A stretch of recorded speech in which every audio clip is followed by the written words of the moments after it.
Okay, Georgia head coach Kirby Smart. We will go straight to questions rather than opening remarks. We'll go right here to your left. Hi, Coach. Clint White's here, Great American Sports Network in Kansas City. Obviously, you guys haven't quite reached the pinnacle that you've wanted to the last few years, but just kind of talk about what it's meant to this Georgia Bulldog fan base to have risen to this level and to have gotten this close and obviously right on the verge of where you want to be. Probably not as much as it'll mean if we do reach the pinnacle, but they're a great fan base. They're one of the most avid groups there are out there. They support us, and they travel well. They go places. They've been a big part of our recruiting success. When you fill up a spring game with 93,000 people, it's pretty evident that they care about the game of football, and that's what these kids like in recruiting. So they've been a tremendous part of our success. They've embraced our staff and our players. And they will, because football means something in the state of Georgia. To your right, second row. Hey, Coach, how are you? Hey, Rachel. A couple questions for you. One, the first being, I know how relentless you are. You and I had a conversation after Sugar Bowl many years ago when you were at, not many years ago, but when you were at Alabama, and you were talking about waiting on the perfect job and wanting to take the perfect job and really, thinking about it. I'm curious, because having known that about you and also the way you recruit, I'm curious what you've done in the off-season to become a better coach. Yeah, I think we always look internally to say, what can we do better? We do that as a staff. I hope each one of you guys do that, because I think, when you're green, you grow, and when you're right, you ride. And we're always trying to stay green. So we take our coaching staff places. Our guys went and visited several NFL places. Myself went and visited with Dan Quinn over at Atlanta Falcons, and got a lot of respect for him and shared some ideas. He's done a tremendous job with that organization. Visited with some general managers in the NFL, and just think that when you grow and you go get new ideas, it brings a freshness to your program that your players don't get bored with the monotonous same old, same old. One last one. Yesterday, Commissioner Sankey was talking about, and I really appreciated mental health. Mm-hmm. I'm curious, as a coach and somebody who's been around football for a really long time, what are you doing to break that stigma of, hey, I need to be tough, I need to be masculine, not talk about this? What are you doing in your program to address mental health, Coach? Yeah, Ron Corson, our medical staff, do a tremendous job. He's went out and hired 3 different people within mental health. They consult with our players when they first get there. They meet with them. They talk to them. They visit with them. They develop relationships. They're around our players every day, and we talk all the time. If you need to speak to them, you need to spend time with them, visit with them. We encourage you to have that relationship. I've got a brother that works in the mental health field, and have been able to learn a lot from him.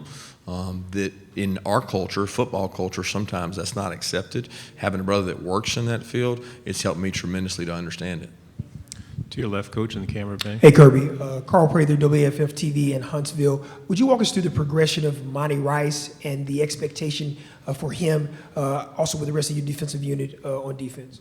Yeah, Monty is a kid that came in early, enrolled early, and was able to kind of help us a lot. Then he got dinged up last year, and I think he ended up sitting out 2 to 3 games, and it's tough on him because he's a good football player, and he's been healthy ever since. We think he's going to be a tremendous asset for us. He's going to be in a thick competition at inside linebacker where we've got 3 or 4 guys that are fighting for 2 starting jobs, and we think Monty's going to be right in the middle of that. As far as the progression of the rest of the defense, we're trying to grow some guys who played a lot last year. I think across the board, the 11 positions on our defensive unit, outside of maybe 1 or 2, they're all up for grabs. We got a 2 deep that we think maybe, I don't know if they're going to be superstars, but they're good football players. And the competition is going to prove itself out in fall camp, that who is going to be the guy to go out and grab this position. And the good news is they get to go against pretty good offense while they're competing to do it. Up on the camera bank, blue shirt.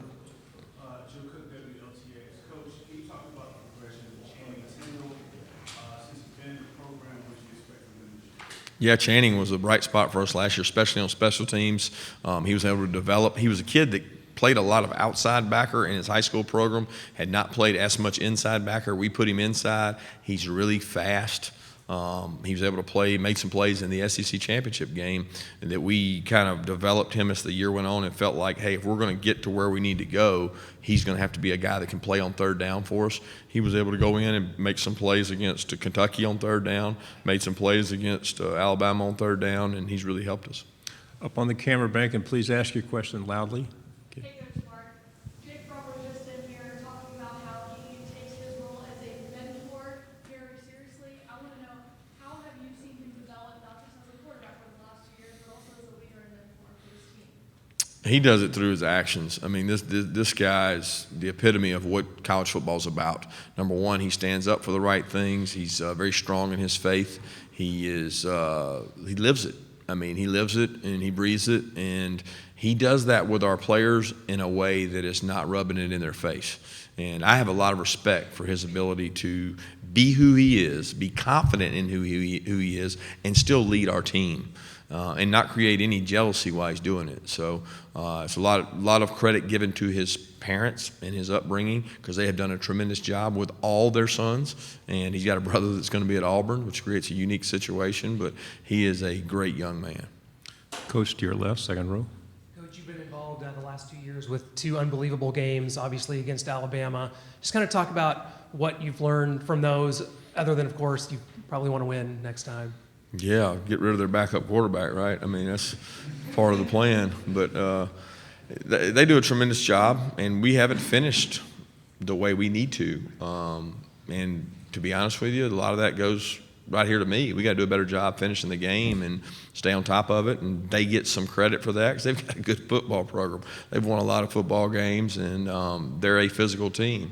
What I think we've shown is that we can match that physicality. We haven't finished that physicality, but we're not getting shoved around out there. And that's part of the deal against Alabama. You got to be able to go out and play physical. Coach to your right, second row. Hey, Kirby. Brooks Cabina from The Advocate. How do you and your staff personally monitor the NCAA transfer portal just in terms of roster building, and how do you feel other programs do that as well? You know, I'm going to be honest with you guys. There's a bigger deal made of the monitoring of it. I'm not talking about the fact they have the transfer portal, but I mean, I think a lot of people really think that it's this huge, big deal. And at our level in the SEC, I don't think you're going to see a ton of kids going into the portal and coming to the SEC. What you see is grad transfers. You see guys that graduate from their university and then have an opportunity to go anywhere they want, and they choose to come to the SEC. But you'll probably be seeing more guys exiting through the portal than entering through the portal to the SEC. So we don't have to monitor it. I mean, we don't sit there and have a guy look over it and see if there's a player in there that we think can make us better. Then there's that possibility. The problem is you may or may not have that player for a year, where if you go sign a football player and you can bring that player in, he's immediately eligible to play, and he has 3 more years to play after he plays once. When you get a kid out of the portal, he may or may not be eligible, and so it's not an immediate fix per se, unless you know that player is going to be eligible immediately, and that's up to the NCAA. Coach to your left, front row.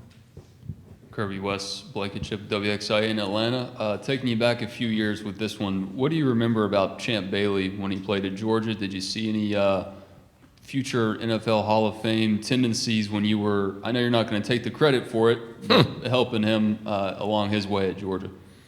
No, I'll be honest. He helped me more than I helped him. I mean, he covered people. He ran fast. He protected me in a lot of ways. But he was younger, and I say younger, a year below me. And then his older brother was almost a mentor, a very good person I leaned on, Ronald. So when I got there, Ronald was there, who was a good mentor for me, a South Georgia kid that came up to Athens. And then when Champ came, I felt like I owed him that same brotherhood. And he and I roomed together on road games, and he and I have stayed close. His son just came over and participated in our football camp. Shockingly, he won the fastest kid there. So it does help to have a father be a Hall of Famer, and my son probably won't be running that fast. But he is a tremendous person. Champ has never changed who he is, what he stands for. Tremendous mom, tremendous family. And it just gives me a sense of pride to see what all he's been able to accomplish, because he's never been a guy that it was about him. You know, he made some really Superman-type plays. I mean, I remember the guy playing receiver in like 98 snaps or something against LSU one year, going both ways. He had to get IV'd at halftime. Front row right here. Coach, good morning. Jeff Sintel, AJC Dog Nation. It seems like recruiting has changed a lot since even your first team at Georgia. New signing periods, accelerated timelines, your staff recruits nationally. But it seems like your program is slowing things down, going through its progressions a little bit. Can you just discuss the philosophy of how you guys have looked at a staff and maybe altered the old way to this new cycle? Yeah, it's definitely changed from the first year to now, and that has a lot to do with the signing date. The signing date changed everything. It sped everything up. It made it where if you don't sign guys in December, there may not be guys available. It's like being the back of the grocery store when you're going to get groceries and it's July 4th and they're all gone. So you want to go fill up your basket as soon as you can. We want to make certain we're getting the right kind of people and the right kind of players. I don't think enough is done on a kid's senior year. I think what you'll find in the SEC is maybe 80%, 90% of the teams' spots are full going into the senior season, where I feel like I need to look and see what they do in their senior season, because there's a lot of guys that have played really well. And you look at, Bradley Chubb jumps out to me. He was a kid that was probably under-recruited, but when you watch his senior tape, he was a good senior player, but he'd missed out on some opportunities at some SEC schools. So I would like to be able to evaluate guys longer, but once you have a player that wants to commit that is a really good football player, I think you've got to take that, especially if they've got great academics, because those two go hand in hand at the University of Georgia. So we don't necessarily want to be full, but we want to be able to go out and look at kids their senior year and find out how they're playing. Camera bank in the middle, please speak. Angela Moran from News 12 in Chattanooga. How do you think Jim Chaney is going to transform Tennessee's offense, and how are you preparing to handle Tennessee's offense now that he's on the coaching staff? Jim will do a tremendous job. He's going to do a great job with the quarterback. He understands offensive football. He's very creative. He's done a tremendous job with us. He's been a guy who's thrown the ball every down in his career with Drew Brees, and empty sets to running the ball and being really run-oriented at Arkansas and our place. So he can do a lot of things, and he's a talented coach. And he did a tremendous job for us in the time that he spent with us. So we wish him all the luck in the world except for one game. Coach to your left, standing up. Hi, Coach. Culpepper, Channel 4 in Jacksonville. There's been a lot of talk about the future of the Georgia-Florida game in Jacksonville, and a lot of the talk is centered around the impact that it has on recruiting or on-campus visits and so forth. Could you talk specifically about how you think that having that game off-campus in a neutral site has impacted your program and your recruiting efforts? Yeah, I think anytime you look at things from a self-analysis and you say, okay, let's do quality control. How can we get better? How can we grow? How do we improve? All the things that we were talking about earlier, where we go. How do we improve at recruiting? Getting opportunities to put your best foot forward, to have people into your home. So you build a $63 million facility at your home location, and you want to develop relationships with kids. Every opportunity you miss to have a kid at your home is an opportunity to get better. We don't look at things from a scope of, well, we had the number 3 or number 2 or number 6 or number 10 recruiting class. That doesn't matter. We're trying to figure out how to get better. And the best way to get better is to have opportunities to present in front of those kids. Down your second row. Brandon Adams from Dog Nation. In 2017, you made the playoff with a quarterback at the start of the year as your backup. If you were to be thrust in that position again this year, given the fact that Jake was a really highly regarded recruit, is it fair to say that it'd be more difficult this year, given that your backup quarterbacks aren't quite the same level of prospect on paper Jake was then, or maybe Justin was a year ago? I don't know that you can go off the rating that Justin was or Jake was. At the end of the day, Justin was a true freshman backup. Jake was a true freshman backup. They both were highly regarded coming in. But I also think that we have a young man who has a lot more experience than either one of them had, being that he had an opportunity to come in for a fall and go through a fall with us. He had a chance to go to a Mississippi JUCO and be able to play, and there's no value greater than going and playing, and he went and played. So you could make the case that we would have a more seasoned veteran guy. Now, is he as talented as those guys? I don't know. I think that's yet to be determined, and I think he continues to get better, and we hope that DeJuan will be able to compete with him for that once he's cleared.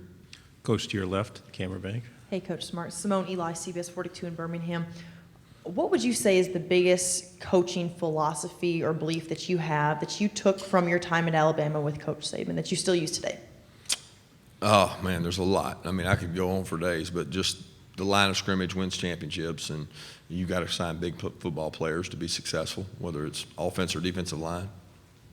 We have time for 2 questions. Up on the camera bank in a blue shirt. Coach, one more. I know you're good friends with Will Muschamp. What impresses you about the Gamecocks this year, and how has it been able to grow the program since you've been there? Yeah, the depth he's been able to establish. He does a great job of getting quality players in there. They've had several kids they beat us on, whether they're in their state or our state. They're very relentless in their efforts to recruit. This quarterback impresses me. He's a leader. He's a guy who's played. Anytime you're playing a guy with that kind of experience, it's very similar to Jake, except for he's got one whole year on top of that, and they've got some good wideouts coming back with him. Back row, please. When you were kind of rallying AJC domination, when you were recruiting Dominic Blaylock and George Pickens, what did you see out of them that led you to believe that they could possibly contribute for this team? The biggest thing with each one was the competitive nature. They go to a 7-on-7 tournament and they dominate. They go to a camp and they dominate. They go to a high school football game, they're the guy the coach is trying to get the ball to. So more than intangibles of vertical leap, 40-yard dash, hand size, just the fact that those guys are taking over opportunities when given the opportunity. Now, they're going to get thrust into a different world when they go out there against SEC level competition. And the biggest change for a kid like that is that now this defensive back is in my face and he's talented. At high school level, a lot of times those guys see off coverage. They don't have people get up on them because they can't physically match up with them. People will match up with them in our league, and they got to get used to that. Thank you, Coach Mark. Thank you, Appreciate your guys. time.